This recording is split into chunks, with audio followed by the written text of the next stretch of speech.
சகோதர சகோதரிகளே, அதாவது சமீப காலம் மாற்றம் இல்லாமல் கிட்டத்தட்ட ஒரு 10-15 ஆண்டு காலமாக தொன்று தொட்டு வரக்கூடிய ஒரு ஏமாற்று நிலை என்னவென்றால், அதாவது ஆசை வார்த்தை, பேராசை வார்த்தைகளை காட்டி மக்களுடைய பொருளாதாரத்தை சுரண்டி கொள்வார்கள்.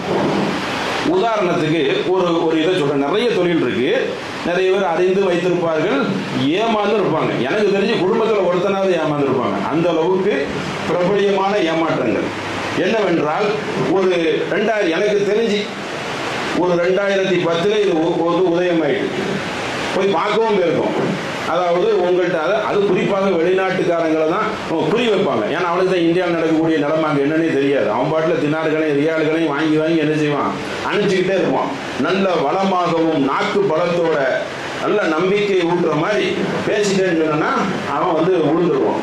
ஆனால் 2 வகை இருக்கு. நெசமாவே ஏமாறுறது இருக்கு, அவன் திட்டம் போட்டு ஏமாத்துற வகையும் இருக்கு. ஆனால் இதில் பாயிண்ட் என்னன்னா, பேராசை உனக்கு தேவையா? அதான் இப்போ விஷயத்துக்கு வந்துடுறான்.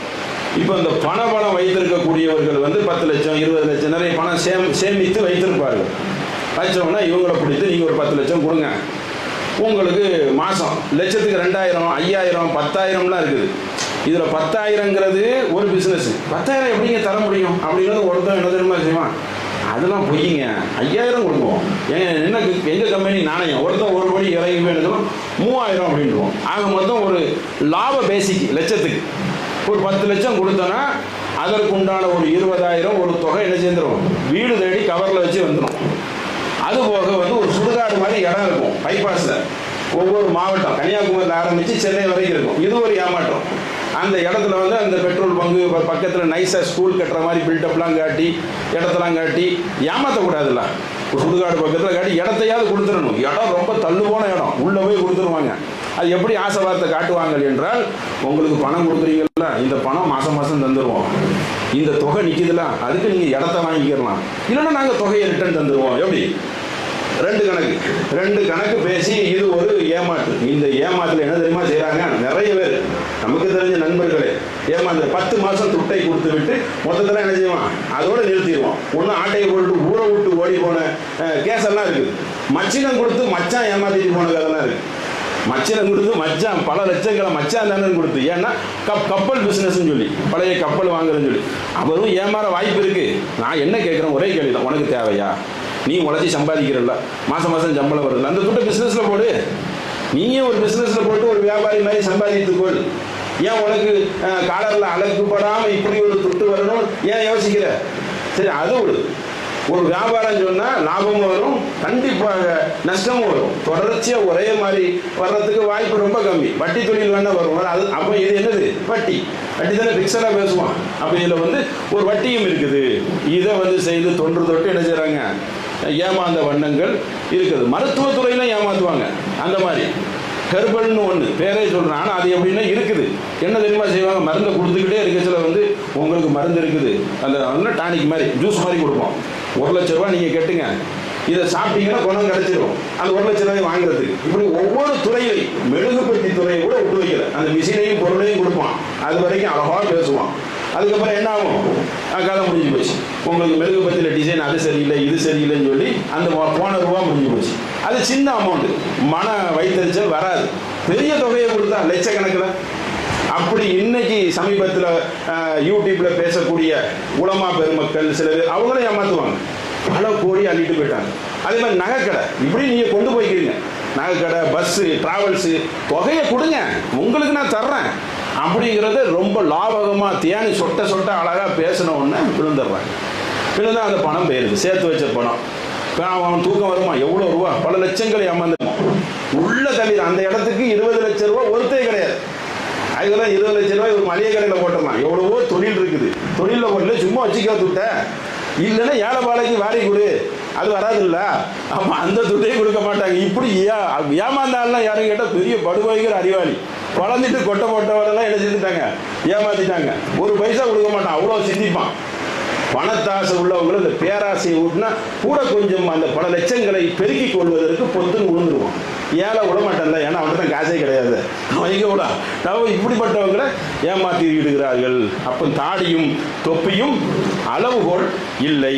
யார் வேணாலும் பொருளாதாரத்தை என்ன செய்வாங்க, நெசமாகவும் ஏமாற்றுவார்கள், விதிவசமாகவும் ஏமாற வாய்ப்பு இருக்கு. ஆனால் நின்று பேசுவோம், எங்கே போகும்போது பணம், நான் ஓடிவிட்டேன், நான் ஊரை விட்டு, எனக்கு அட்ரஸ் இல்லையா, குடும்பம் இல்லையா, நான் உங்களோட தானே இருக்கிறேங்குமா, வந்தவொடனே தருவாங்க. இப்படி ஒரு மாதம் ஓடிட்டு இருப்போம், முடியலன்னா ராத்திரியோட ராத்திரியா பெட்டியை கட்டிடுவோம்.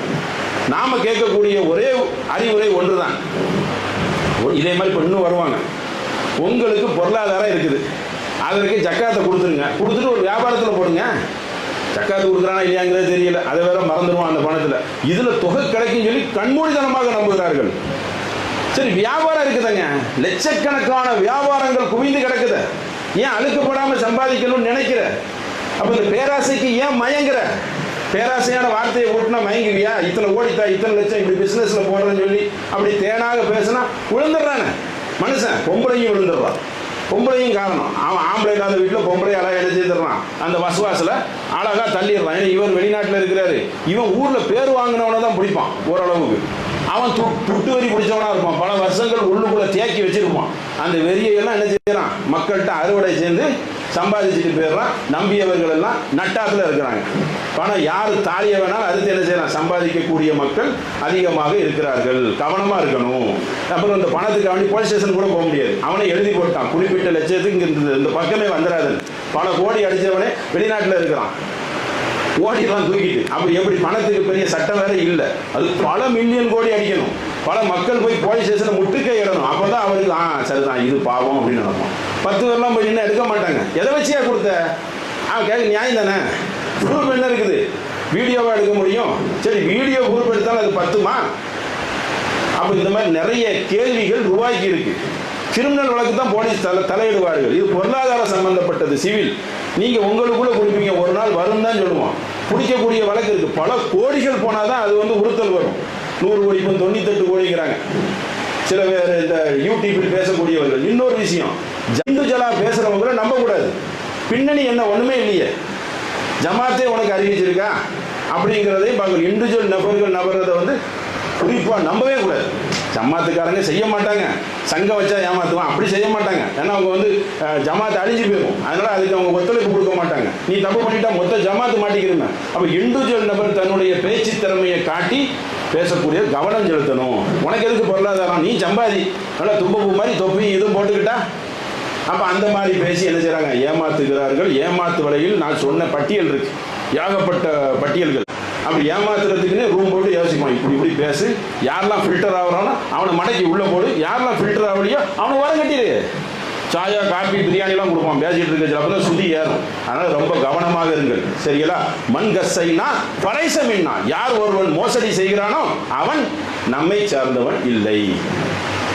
முறையை கேட்டு வாங்கி கடனை உடனே கொடுங்க, இருக்கப்பட்டவங்க கூட உதவுங்க, அல்லாஹ் உங்களுக்கு இன்னொரு இடத்துல உதவி செய்வான். அதெல்லாம் விட்டு போட்டு ஏன் நீ ரெண்டு பக்கம் அவன் ஏமாத்துறான், இவன் பேராசை பாருங்க. ஆச்சரியத்துல ஆச்சரியம், 50 லட்சம் கோடி ரூபா வச்சவன கொடுக்குறான், உனக்கு தான் இருக்குத 10 வருஷம் 20 வருஷத்துக்கு உட்கார்ந்து திங்கிறதுக்கு இருக்க, மேல் கொண்டு பேராசை. அப்ப ரொம்ப கவனமாக இருக்கணும். ஏமாறாதீர்கள். ஏமாற்றக்கூடியவர்கள் எக்கச்சக்கமாக வருவாங்க, அது தொப்பி அணிந்து வருவாங்க, பல கோலத்திலையும் வருவாங்க என்ற ஒரு எச்சரிக்கைக்கு ஒரு தகவலை கொடுத்துக்கொண்டு என்னுடைய உரையை நிறைவு செய்கிறேன். வாகத்தான அலமதுல்லாஹி ரபில் ஆலமீன். அஸ்ஸலாமு அலைக்கும்.